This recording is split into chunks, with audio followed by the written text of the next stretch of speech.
जीतने का सपना सपना ही रह जाएगा। शायद अगले साल का इंतजार करना पड़ेगा मुंबई इंडियंस को, क्योंकि 4 में से 3 मैच आप हार गए यार। 10 में से कहां से आप 7 मैच जीत जाओगे या 8 मैच जीत जाओगे। हकीकत यह है कि आज का मैच इनको हारना बनता नहीं था। ठीक है, लखनऊ जैसे वेन्यू पर आपने 203 रन बनवाए, भाई वो आपको देखना होगा आपने 203 कैसे बनवाए। लेकिन क्या एक स्टेज पर मुंबई ऐसा नहीं लग रहा था कि चेस कर देगा? मुंबई ने 8 ओवर में 86 रन बनाए थे और एक स्टेज पर जैसे मैंने कहा नमन धीर जब आउट भी हो गई इतनी जबरदस्त पारी के बाद और सूर्य कुमार यादव जो बैटिंग कर रहे थे, तब भी यह मैच मुंबई का मैच था। स्कोरबोर्ड आपको क्या बताता है? स्कोरबोर्ड ये बताता है कि एक एंड से पहले नमन धीर ने वो 46 रन बनाए 24 गेंद में और फिर सूर्य कुमार यादव ने 43 गेंद में 67 बनाए। लेकिन जो 8 ओवर में 86 रन था जब तिलक वर्मा अंदर आए और 16वें ओवर में 152 रन था जब सूर्य कुमार यादव आउट हुए, मुझे लगा तब भी मैच जीता हुआ है। कि मुझे लगा कि अब तिलक वर्मा कुछ करेंगे, अब कुछ करेंगे, अब कुछ करेंगे, अब कुछ करेंगे। लेकिन मुझे ऐसा लगा कि मुंबई के ड्रेसिंग रूम ने ना और डगआउट ने शायद फैसला लेने में देर कर दी। अब आज का सबसे बड़ा विवाद, मैं तो यह मानता हूं इस आईपीएल का सबसे बड़ा विवाद यह है कि तिलक वर्मा को, जो इंडिया के लिए खेले हैं, जो इंडिया के प्लेयर हैं, रिटायर आउट किया गया जब मैच में 7 गेंदें बची हुई थी। ठीक है, मैं मानता हूं कि आज तिलक वर्मा ने जो बैटिंग की 25 रन 23 गेंद में, वो कुछ भी नहीं था। मतलब किसी स्टेज पर ऐसा लगा नहीं कि तिलक वर्मा रन बना पाएंगे। बट थोड़ा पीछे जाएं, तिलक वर्मा ने गुजरात में जो मैच हुआ था अहमदाबाद में गुजरात के खिलाफ, वहां पर भी 36 बॉल में सिर्फ 39 रन बनाए थे। वो मैच भी जीत सकता था मुंबई। तो अब हुआ क्या है तिलक वर्मा को? ये 2 मैचों में इतनी स्लो बैटिंग, समझ नहीं आ रहा क्या करें क्या ना करें। दरअसल पार्थिव पटेल जो पहले एमआई के साथ होते थे, अब वो जीटी के साथ हैं, उन्होंने मैच के बाद पोल खोल दी। उन्होंने कहा हमने जानबूझ के अहमदाबाद के वेन्यू में जानबूझ के ब्लैक सॉइल पे मैच खिलाया, स्लो विकेट पे, क्योंकि हमें पता था मुंबई के बैट्समैन स्ट्रगल करेंगे।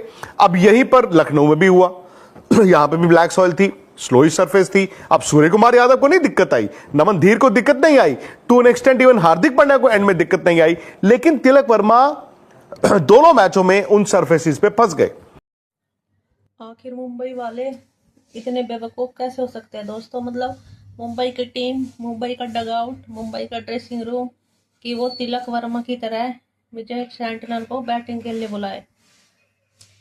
और ठीक है, हार्दिक पांड्या ने बहुत से मैच जिताया भारत को इंटरनेशनल लेवल पे, लेकिन हार्दिक पांड्या ने भी कल के मैच में कोई तीर नहीं मारा।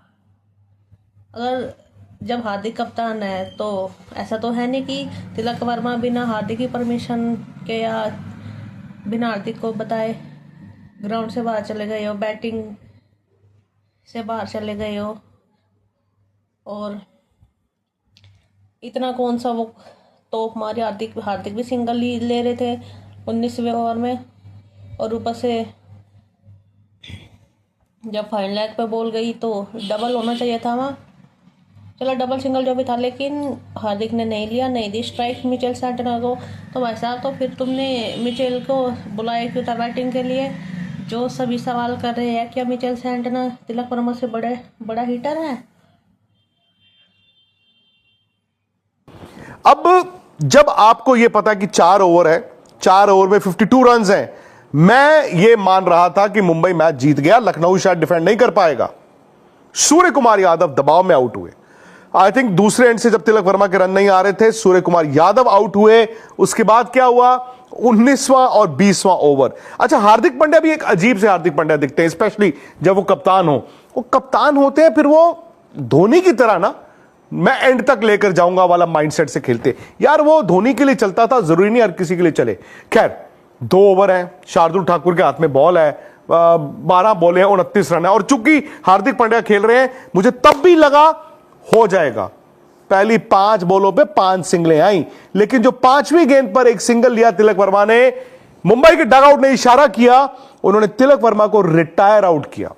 अश्विन एक बार हो चुके हैं ऐसे, और आज तिलक वर्मा जो इंडिया के बैट्समैन है, वो रिटायर आउट हो गए। अब गेंदें 7 थी, उस 7 गेंदों में आपको उस वक्त 24 रन चाहिए थे, और दुक्का ले लिया मिचेल सैंटनर ने। आखिरी ओवर में 22 रन, पहली बॉल पे छक्का, उसके बाद कुछ नहीं हुआ, मुंबई मैच हार गया। और शायद जैसे मैंने कहा, इस आईपीएल से जो रेस है ना टाइटल की, उससे भी बाहर ही दिखता है। लेकिन विवाद बड़ा इसलिए हो गया क्योंकि दो ऐसे ट्वीट्स पर आपकी मैं नजर डलवाना चाहता हूं। एक हरभजन सिंह की। हरभजन सिंह कहते हैं कि तिलक वर्मा को रिटायर करना, वो भी मिचेल सैंटनर के लिए, एक बहुत बड़ी गलती थी, भूल थी। उन्होंने कहा क्या मिचेल सैंटनर ज्यादा बड़े हिटर हैं तिलक वर्मा से? हां, अगर कैरन पोलार्ड होते या कोई और हिटर होता तो मैं मानता। उन्होंने कहा do not agree with this, come on MI Paltan. लेकिन इससे ज्यादा तीखा ट्वीट, बल्कि चुभने वाला ट्वीट किसने किया? वो किया हनुमा विहारी ने। अब हनुमा विहारी के ट्वीट पर नजर डालें। वो कह रहे हैं Tilak Varma retired out for Santner, makes no sense. अब आगे उन्होंने कहा कि भाई हार्दिक पांड्या भी तो गुजरात के खिलाफ स्ट्रगल कर रहे थे, तब उनको रिटायर क्यों नहीं किया गया, आज तिलक वर्मा को ही रिटायर क्यों किया गया? तो यह विवाद है, प्रोस एंड कॉन्स है। देखिए, उस वक्त आपको फैसला लेना है, आपने फैसला लिया, आपने रिटायर आउट किया। अब तिलक वर्मा इसके बाद कैसे रिस्पॉन्ड करते हैं अपने बल्ले के साथ पता नहीं, लेकिन 2 मैचों में उन्होंने स्ट्रगल किया है और उन दोनों मैचों में ना मुंबई जीती हुई बाजी हारा है।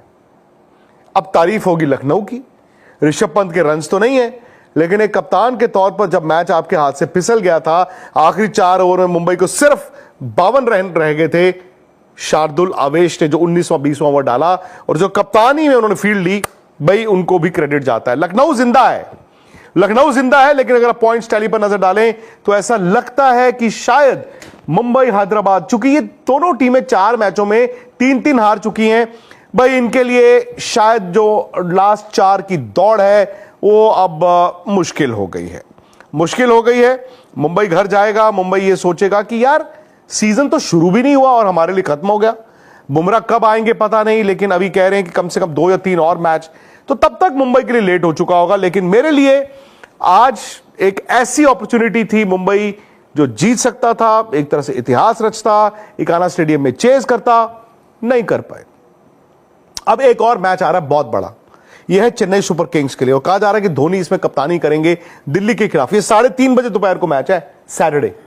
अगर चेन्नई भी हार गया तो इन्हीं की तरह वो भी जो है ना वो एकदम नीचे आ जाएगा, क्योंकि चेन्नई का भी ये चौथा मैच है, और अगर वो हार गए तो उनकी भी 3 हार हो जाएंगी।